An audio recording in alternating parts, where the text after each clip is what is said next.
Good evening, and thank you, Trey, for a great introduction to the topic of Mexican gray wolves. I'm going to be talking this evening about the extirpation, or the near eradication, the capture of surviving Mexican wolves, and the hope of captive breeding. The hope that captive breeding has given that we might one day recover the wolf to its previous place in the ecosystem in the Southwest. Next.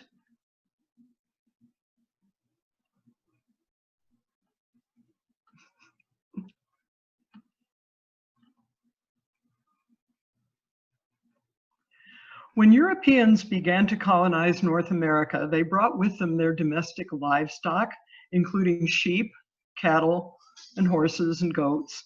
They also brought with them the attitudes of European farmers, which often came down to the only good wolf is a dead one. Initially, farmers took care of their own predator control. They mostly had weapons, guns.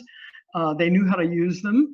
And when they had trouble with wolves or coyotes or other predators, they would simply remove the offending animals.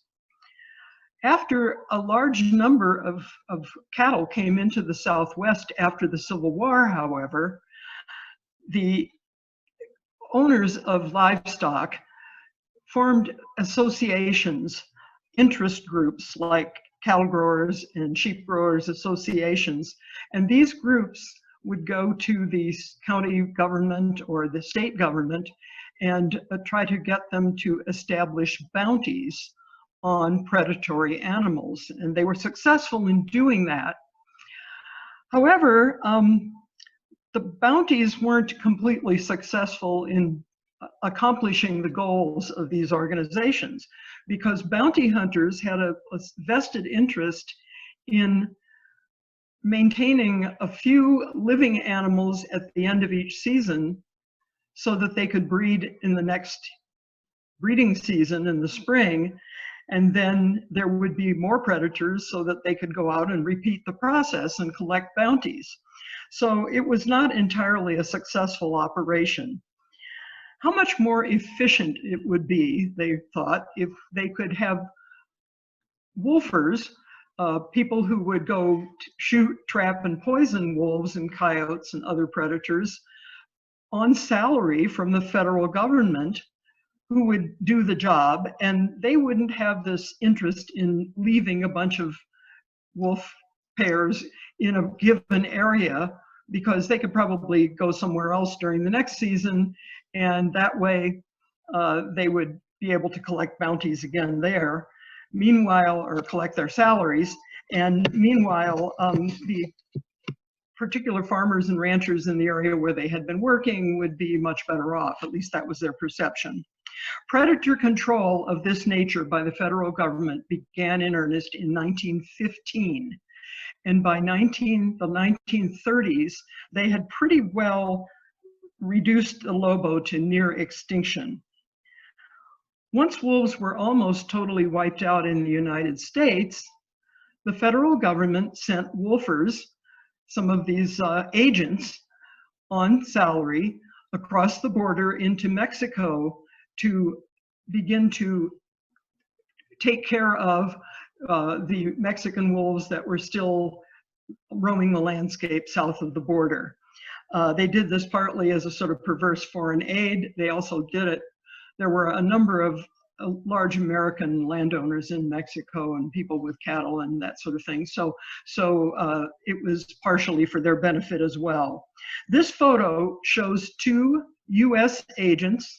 They have just killed a small Mexican wolf, probably a pup, given the size.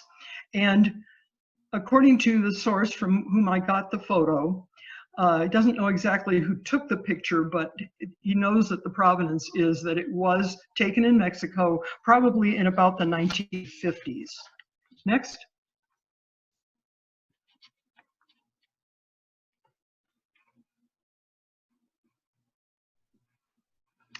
The Mexican gray wolf, or Canis lupus bailey, which is what its friends in the sciences call them, was listed as endangered under the Endangered Species Act in 1976. And after that listing occurred, Roy McBride, who was one of the old wolfers who trapped and shot and poisoned wolves and other predators on behalf of the federal government,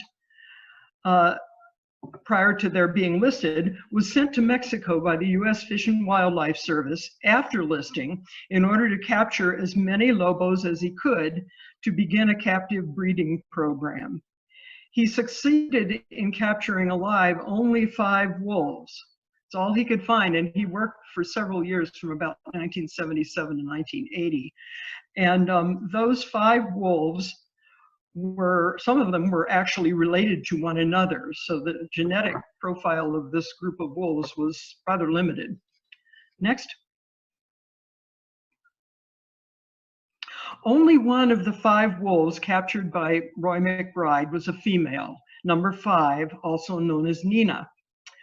Wolf number 2, whose plaque is here in memory of Don Diego, or number 2, was a son of number 5 and a wild male Mexican wolf who was never captured. And the latter, this wild wolf that was never captured, was one of the 7 genetic founders of the captive population. His stud book designation, if you look in the stud book, is Wild 1, and it shows that he was never captured. This plaque at what is now called the Endangered Wolf Center in Missouri honors Don Diego as the last surviving Mexican wolf captured in the wild, and he didn't die until 1992. He survived quite a while.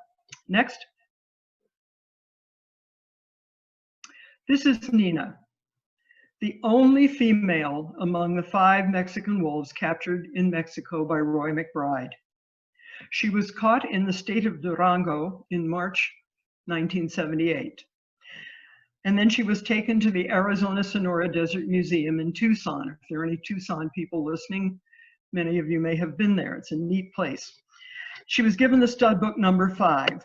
Nina was pregnant when she was captured, and she delivered a litter of pups in captivity on May 8th, 1978.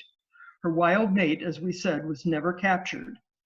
Unfortunately, the only female pup in Nina's 1978 litter died within a few days of her birth. Nina failed to conceive in 1979 and 1980. By this time, she was about 8 years old, and the scientists were beginning to think that she was nearing the end of her reproductive life. They decided to transfer her to the secluded acres of the Wild Canid Survival and Research Center in Missouri, now called Endangered Wolf Center, and pair her with Maximilian, number 11. He was an unrelated wolf, not related to her. Remember, she was captured in Durango State. He was caught in Chihuahua in 1980. And they put them together in this secluded place, hoping that that would encourage conception. Well, the pairing succeeded in the nick of time. Nina delivered a litter of 4 pups, 3 of them females, on May 20th, 1981, 6 weeks after the death of their father, Maximilian. He had died. The pups were delivered 6 weeks later. Although Nina went on to bear pups in 1982, 1983, and 1984, those litters were all sired by her own offspring, Don Diego, number 2. If the pairing of Maximilian and Nina had failed, his contribution to the genetics of the wild population would have been lost forever, and the captive population would have been even more genetically impoverished than it is today. And the wild population, as you will learn later, is even more genetically impoverished than the captive population. So this was a real cliffhanger. It's remarkable that it was pulled out, and there might be no Mexican wolf program if it hadn't been for Nina and Maximilian getting it together at the Wild Canid Center. Next slide.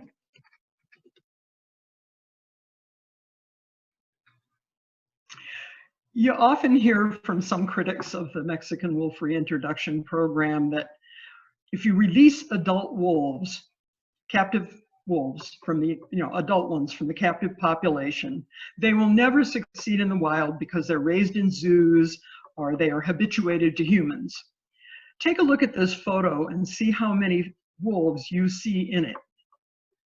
Give it a couple seconds here. Okay, I can only see 2 in this photo, and I'm looking at it pretty nicely right on the screen. There were actually a minimum of 4. I have another photo that shows 4 wolves in this enclosure. And there were at least 4 in there. Most Mexican wolves in the captive program, especially those likely to be released, are housed in large enclosures, much like this one. Usually they'll have a bunch of trees, shrubs, and other vegetation that gives them cover. The staffs of these facilities do their level best to handle the wolves as little as possible to keep them as wild as possible. Well-bonded pairs of lobos with young pups generally do reasonably well when released into the wild. If they didn't, there would be no Mexican wolves in the wild today, because the only thing that the Mexican Wolf Recovery Project has had to work with have been captive raised wolves. Next. By the late 1990s, there were enough Mexican gray wolves in captivity that it was possible to begin reintroducing a few wolf families into the wild. After numerous public meetings and the drafting and completion of an environmental impact statement in 1996, the first 3 lobo families were finally placed in separate chain-link pens in the Apache National Forest in eastern Arizona in late January and early February of 1998. After approximately 2 months in these acclimation pens, on March 29th, in the middle of a snowstorm, pen gates were opened and all 3 little Mexican gray wolf families were free to begin their new lives in the wild. In order to help the wolves adjust to their new wild existence, they were supplementally fed road-killed elk and deer carcasses at a rate that would supply only about 50% of their nutritional needs until elk calves became available as prey in early June. People who had worried that newly released captive wolves might not know how to feed themselves had their fears assuaged when the Hawk's Nest pack, one of the 3 packs, killed their first elk, an old female, less than a month after their first release. And I'd like to add a little personal note here, one of the stories Amy talks about. In the fall of 1999, my husband Peter and I made a short trip to the area where the wolves were released in the spring of 1998. Did I say 95? I meant 99, excuse me if I did. We went out in 99. After exploring one of the now empty pre-release pens, we noticed some large wolf-sized tracks in dried mud in the road and a large, fairly recent scat. As we walked slowly back to our car, we were greeted by a low howl from the south wall of the canyon where the pen was located. The wolf, we looked up and we caught a brief glimpse of a wolf face partly obscured by a ponderosa pine trunk. When the wolf saw us, it immediately took off and ran through the woods and disappeared.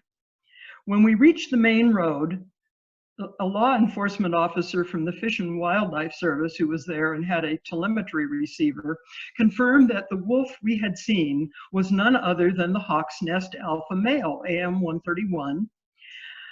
I've seen 56 more Mexican wolves in the wild since 1999, but it was a real thrill that I will never forget when we realized that the first one we saw had been part of the newly released pair of lobos that took down the first elk killed by Mexican gray wolves in the wild in the Southwest in about half a century.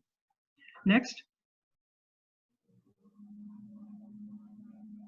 These are some photo credits, and I'll let you just look at those. Referencing the picture, the 2 wolves at the bottom of it, on the left is a female and on the right is the male. These were the bear wallow pack, male and female. They had just gotten together a few months before to form this pack. I took this picture on a pre-breakfast hike with Peter, and our dog he was with us as well. And these wolves were, several hundred meters away, probably close to 300 meters, certainly 250. And so that accounts for some of the fuzziness of the photo. I had to blow it up a little bit on the computer, and it just wouldn't stand that much magnification. But I thought you might enjoy seeing some more wild Mexican wolves. Thank you for your attention. I really had a good time talking with you, and I hope you all who are watching and listening get an opportunity to see these wolves in the wild.